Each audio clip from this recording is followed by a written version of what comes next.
L'épisode La Fée de beaux rêves semble ordinaire à première vue, mais il y a des détails intéressants que vous n'avez probablement pas encore remarqués. Décomposons tout ce que l'épisode semble offrir d'après la bande-annonce et voyons ce qu'il promet pour sa première diffusion. 1. Max au centre. La bande-annonce s'ouvre sur Max qui se réveille dans sa chambre et immédiatement l'environnement nous en dit long sur lui. La pièce est remplie de tons verts, d'un éclairage numérique doux, d'interfaces holographiques, d'étagères technologiques, mais d'un télescope en arrière-plan. Le vert est une couleur souvent associée à la logique, au codage, à la technologie et à une précision calme. On peut donc dire que Max vit dans son univers scientifique. Puis on le voit rencontrer Marinette à l'école. Ils marchent ensemble, discutant comme si de rien n'était. Marinette tient son carnet, Max réajuste les bretelles de son sac à dos. Après ces scènes, la partie émotionnelle commence. En cours, on voit une vidéo de la mère de Max. Elle est conductrice du train, mais elle parle de vouloir devenir astronaute, d'explorer l'espace. Derrière elle, on voit la Terre et une station spatiale. Le rêve est immense. La classe regarde en silence. Puis la caméra se focalise sur Max. On voit qu'il est submergé. Pas de façon explosive ou dramatique, mais on le lit dans son regard. Ce mélange de fierté, de pression et d'incertitude. L'espace signifie distance et cela implique changement et absence. Ensuite, on le voit faire sa valise. Sa chambre est nette, symétrique, remplie de gadgets et d'étagères ordonnées. Même sa liste de choses à faire apparaît en hologramme, tout est soigneusement coché. Il se prépare à rester chez Marinette. Après cela, on voit sa mère saluer Max, Marinette et la famille de Marinette. Elle lui donne un petit objet en forme de cœur rouge. C'est un symbole mignon qui rappelle à Max qu'elle est toujours proche de lui. Tout cela a en réalité une grande signification. Dans la saison 6, il est révélé que Max est autiste, comme moi, et cela recontextualise tout. Max est amical. Il soutient ses amis grâce à ses connaissances. Il est aussi très gentil. Mais en raison de son autisme, les perturbations de routine ou l'instabilité émotionnelle peuvent le bouleverser visiblement. Le changement est simplement inconfortable et déstabilisant. Le fait que sa mère parte potentiellement pour l'espace n'est pas juste un joli rêve, c'est un changement massif dans sa structure quotidienne. C'est plutôt une anxiété et une peur de l'imprévisibilité. Et c'est probablement pour cela que Marinette intervient. Leur relation a toujours eu une profondeur discrète. Dans plusieurs épisodes, leur amitié s'est renforcée de plus en plus. Après tout, Marinette le comprend parfaitement. De plus, en tant que Ladybug, elle lui fait confiance. C'est la raison pour laquelle elle lui a donné le Miraculous du cheval de façon permanente. Mais il y a quelque chose d'encore plus intéressant. Max est extrêmement intelligent. Il remarque les schémas et il est capable de calculer plus vite que la plupart. Si quelqu'un dans la classe pouvait découvrir par déduction pure une identité secrète sans le vouloir, c'est lui. Et si cet épisode nous montrait Max découvrant l'identité de Ladybug? Yeah, Tiki, totally strange. 2. Un pouvoir lié à l'espace. La bande-annonce continue et on voit Ladybug debout seule sur la tour Eiffel la nuit. Et elle ouvre son interface de yo-yo. Des symboles holographiques roses apparaissent devant son visage, tournant pendant qu'elle parcourt les options du Miraculous. Quand elle est sur le point d'en sélectionner un, Pégase apparaît soudainement. Mais ce qui est intéressant ici, c'est que Ladybug a l'air légèrement surprise. Pégase, en revanche, a l'air confiant. Il est calme et prêt. Cette différence de réaction pourrait laisser entendre quelque chose. Peut-être qu'elle ne pensait pas à Max au départ. Peut-être qu'elle a hésité. Mais si l'on considère le cadre de l'épisode, l'espace, la lune, la mère de Max impliquée, ça a du sens. Si sa mère est akumatisée dans un incident lié à l'espace, cela devient personnel pour lui. Ensuite vient la transformation d'amélioration spatiale. On voit Ladybug et Chat Noir debout côte à côte alors que leurs costumes commencent à briller.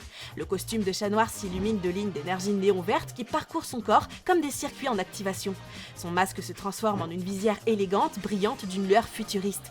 Tout son design bascule vers quelque chose de plus aérodynamique, presque astronaute. La transformation de Ladybug reflète cette énergie mais en rose. Son costume se remplit de points de lumière scintillants.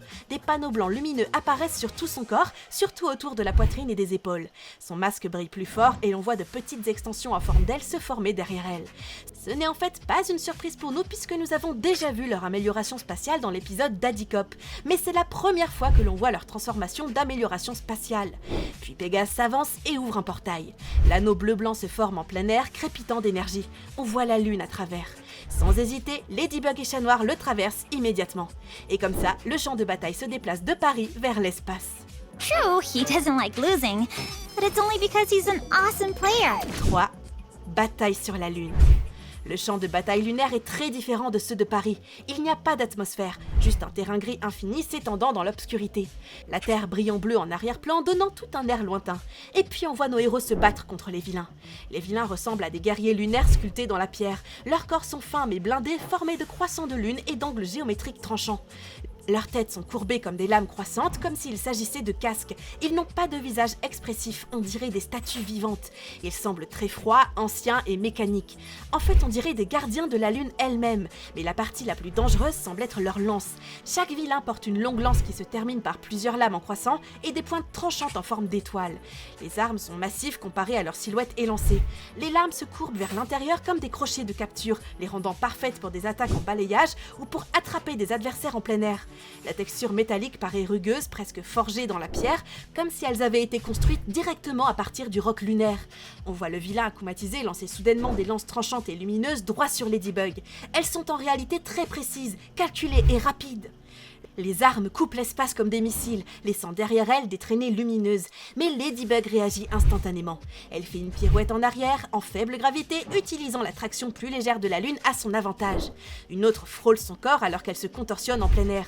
Pendant ce temps, Chat Noir gère son propre chaos. Il continue d'éviter les frappes ennemies, glissant sur la surface lunaire et bondissant en arc lent. Mais alors quelque chose d'intéressant se produit. Juste au moment où il esquive un coup, le vilain réapparaît soudainement juste devant lui. Et lorsque Ladybug lance son yo-yo directement sur le vilain, la touche perturbe son positionnement, le forçant à reculer et brisant cette réapparition soudaine en pleine face de Chat Noir. Plus tard, le vilain revient et il semble que cela donne une idée à Ladybug, parce que Ladybug appelle Pégase. Sans hésiter, Pégase ouvre un portail. Malheureusement, après ça, nous ne savons pas ce qu'il se passe. Mais il y a quelque chose qui me chiffonne.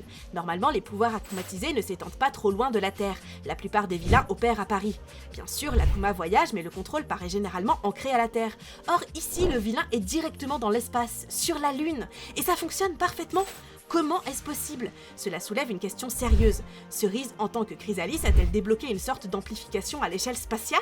Parce qu'envoyer ou maintenir un pouvoir akumatisé aussi loin n'est pas quelque chose que nous avons l'habitude de voir. Il y a plusieurs possibilités. La première est que Cerise elle-même est venue dans l'espace en tant que Chrysalis. Cela voudrait dire qu'elle s'est physiquement positionnée plus près du champ de bataille. La deuxième est qu'elle a débloqué une amélioration, peut-être une extension de pouvoir qui lui permet de contrôler les Akuma à travers des distances planétaires. Quelle que soit l'explication, cette scène laisse présager une évolution. Le pouvoir du Miraculous du papillon ne semble plus limité. Qu'en pensez-vous? You might not be able to control her, but you could control the company she keeps. 4. Aglaé est suspecte. D'accord, il faut que j'en parle. En regardant la bande-annonce, j'ai remarqué quelque chose qui ne semble vraiment pas accidentel.